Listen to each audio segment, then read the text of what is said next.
আপনার চ্যানেলে যদি 100 সাবস্ক্রাইব হয়ে থাকে তাহলে এই ভিডিওটি আপনার জন্য। আপনারা যারা ইউটিউবিং করেন তারা হয়তো জানেন, একটি ইউটিউব চ্যানেল র্যাঙ্ক করানোর জন্য অনেকগুলো ধাপ অনুসরণ করতে হয় এবং অনেক পরিশ্রম করতে হয়। একটি ইউটিউব চ্যানেল র্যাঙ্ক করার জন্য অন্যতম গুরুত্বপূর্ণ একটি কারণ হচ্ছে চ্যানেলকে সার্চ র্যাঙ্কে আনা।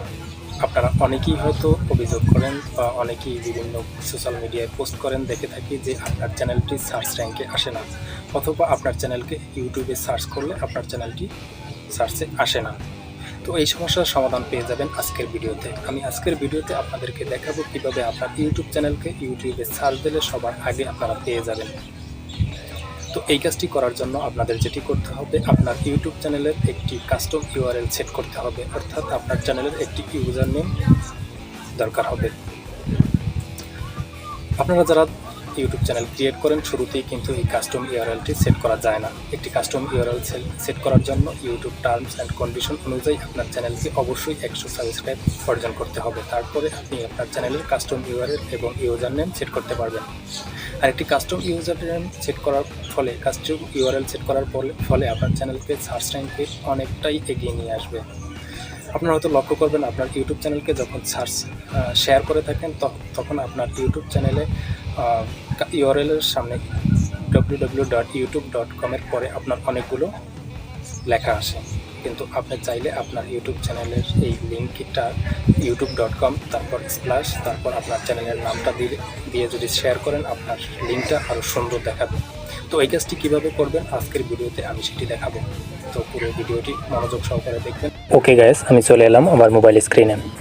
তো মোবাইল স্ক্রিনে আসার পরে শুরুতেই আমার যে অ্যাপসটিতে যেতে হবে সেটি হচ্ছে গুগল ক্রোম অ্যাপস। আমি আশা করি আপনাদের এই অ্যাপসটি রয়েছে। তো আমি এখান থেকে গুগল ক্রোম অ্যাপসটিতে চলে এলাম। তো ওখানে আসার পরে আমি এখানে শুরুতেই সার্চ করব। শুরুতে এখানে একটি সাইট সার্চ করব, সেটি হচ্ছে studio.youtube.com লিখে আপনারা সার্চ করবেন। এই লিঙ্কটি আমি আমার ভিডিও ডিসক্রিপশনে দিয়ে দেবো, আপনারা চাইলে সেখান থেকে যেতে পারেন। তো এখানে আসার পরে এটা লিখে সার্চ করার পরে এরকম একটি ইন্টারফেস আপনারা পেয়ে যাবেন। তো এখানে শুরুতেই লেখা রয়েছে গেট অ্যাপ। আপনারা গেট অ্যাপে ক্লিক না করে তার নিচে লেখা পাবেন যে কন্টিনিউ টু স্টুডিও। তো জাস্ট আপনারা কন্টিনিউ টু স্টুডিওতে ক্লিক করে দেবেন। তো এখানে সিলেক্ট করে দেওয়ার পরে এরকম একটি ইন্টারফেস আপনারা পেয়ে যাবেন। তো এরকম একটি ইন্টারফেস পেয়ে যাওয়ার পরে আপনাদের সামনে এরকম আপনাদেরকে একটু জুম করে আপনারা দেখাই। এখানে আপনারা বাঁ পাশের কর্নারে একটি অপশন পেয়ে যাবেন, নিচে দেখতে পাবেন যে কাস্টমাইজেশন নামের একটি অপশন আপনারা এখানে পেয়ে যাবেন। তো আপনারা জাস্ট এখান থেকে কাস্টমাইজেশন এই আইকনটির উপর ক্লিক করে দেবেন। তো আমি কাস্টমাইজেশন অপশনটিতে ক্লিক করে দিলাম। তো দেওয়ার পরে এখানে এরকম একটি ইন্টারফেস আসবে। তো এখানে শুরুতে রয়েছে লেআউট, তারপরে রয়েছে ব্র্যান্ডিং লেখা রয়েছে, তারপরে রয়েছে বেসিক ইনফো। তো জাস্ট আপনারা এখান থেকে বেসিক ইনফোতে ক্লিক করে দেবেন। তো বেসিক ইনফোতে ক্লিক করে দেওয়ার পর আপনারা এখান থেকে দেখতে পাবেন যে চ্যানেল নেম অ্যান্ড ডিসক্রিপশন রয়েছে, তারপর রয়েছে অ্যাড ল্যাঙ্গুয়েজ, তারপর আপনার চ্যানেল ইউআরএল নামের একটি অপশন পেয়ে যাবেন। এখানে আপনারা দেখতে পাচ্ছেন যে এখানে চ্যানেল ইউআরএল নামের একটি অপশন রয়েছে। তো এখান থেকে জাস্ট আপনারা যে কাজটি করবেন আমি একটু জুম করে আপনাদেরকে দেখাই। নিচে লেখা রয়েছে set A custom URL for your channel.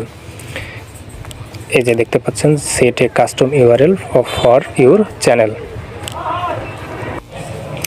তো আপনারা যদি লক্ষ্য করেন যে আপনাদের আগের ইউআরএলটি এখানে রয়েছে www.youtube.com চ্যানেল, তারপর UCM, বেশ অনেকগুলো লেখা এখানে রয়েছে। তো এই ইউআরএলটি যে চ্যানেলের পরে যে লেখাগুলো রয়েছে এটি কেটে এখন আমি আমার চ্যানেলের নামটি এখানে বসিয়ে দেব। তো এটি করার জন্য জাস্ট এই যে সেট এ কাস্টম ইউআরএল লেখাটি রয়েছে এটার উপরে আমরা ক্লিক করে দেব। তো এটির উপরে ক্লিক করে দেওয়ার পরে আপনারা জাস্ট দেখতে পাচ্ছেন যে আমার অটোমেটিকলি এই লিঙ্কটি আপনারা দেখতে পাচ্ছেন সেট হয়ে গেছে। এখানে চাইলে আপনি আপনার মন মতো কোনো লেখাও আরও বসিয়ে নিতে পারেন। যে দেখতে পাচ্ছেন www.youtube.com তারপর /c/dmx.it।